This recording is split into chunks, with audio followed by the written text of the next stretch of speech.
Hey gang, AV here. Welcome to my review of the GI Joe Retaliation Data Viper. Here he is in the packaging. A little stubborn, isn't he? But anyhow. He's a blister carded figure. You can see the majority of his items there in the bubble. He features an attack drone, which is pretty cool. We'll have a good look at that once we get him out. Flipping the card over, we have some product shots of the figure included. And it says, the Data Vipers are technology experts who use advanced tech gear to attack, sabotage, and spy on the GI Joe team. Using an attack drone, a Data Viper prepares to strike a GI Joe squad, but the GI Joe team spots the drone and opens fire. So, basically, he's, a tech expert who uses an attack drone to fight. Long story short, he's like a walking hotspot. So, like if Cobra Commander didn't want to miss an episode of Game of Thrones while it was on the air, he didn't have to worry about it. He had a Data Viper on his team. Basically, this is like the modern equivalent to the Televipers back when we were kids. These are the tech savvy guys. Anyway, this is him completely loaded and decked out with all of his accessories attached. There's an awful lot going on. He absolutely needs that figure stand. Otherwise, he'll topple over because he is just ridiculously top-heavy with all that gear on.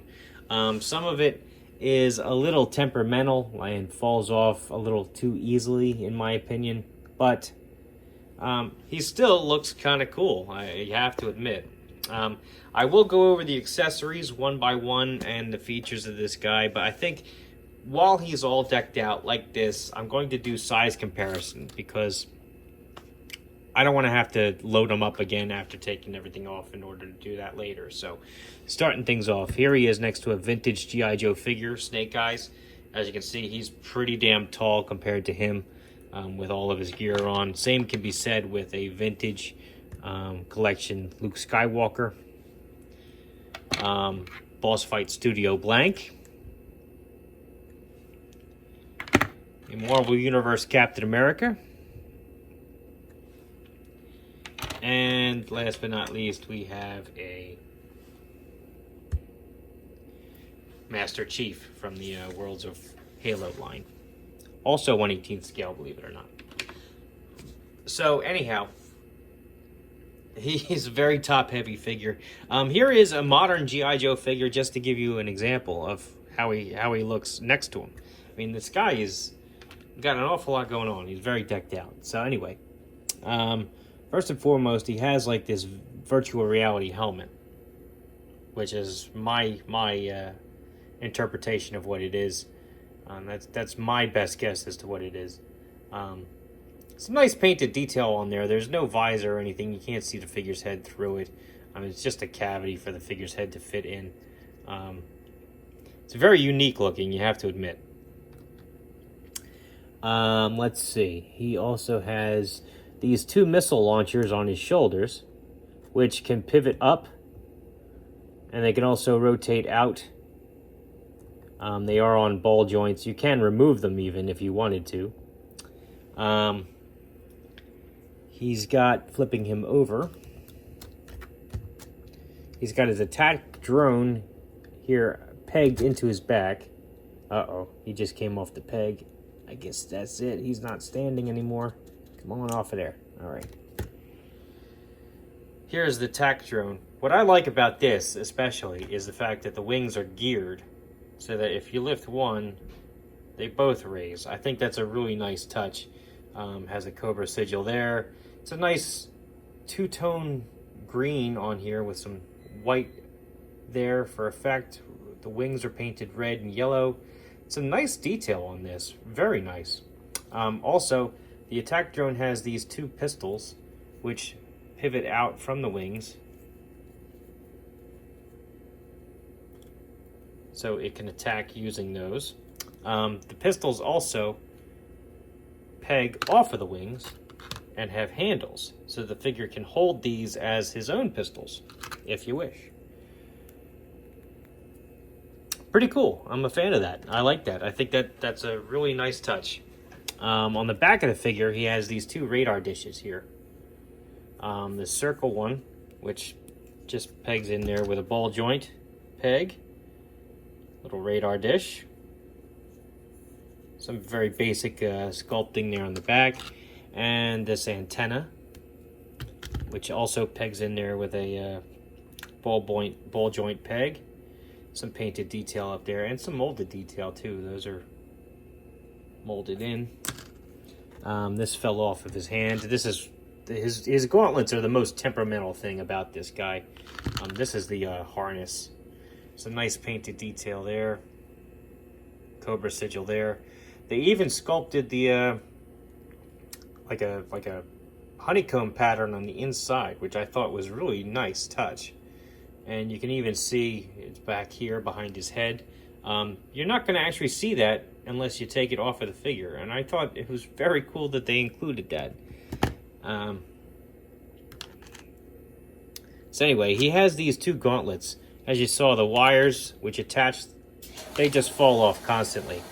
The joystick, the only way I could actually get that in the figure's hand was to completely unpeg it from the gauntlet and stick it in his hand by itself. The gauntlets themselves are held together by the joystick handle.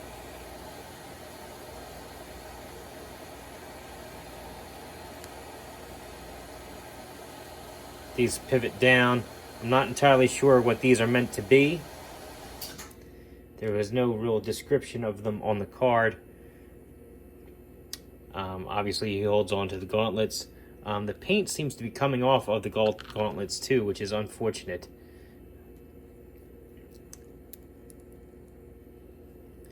But in order to take these off of the figure, I gotta basically take them all apart. There we go. Get that out of there. And here is finally just the figure himself, who actually has some nice painted detail on him as well. I like the Cobra emblem there on his chest, his pocket. Some other, I'm not sure what those would be. Maybe speakers. I don't know. Nice stuff though.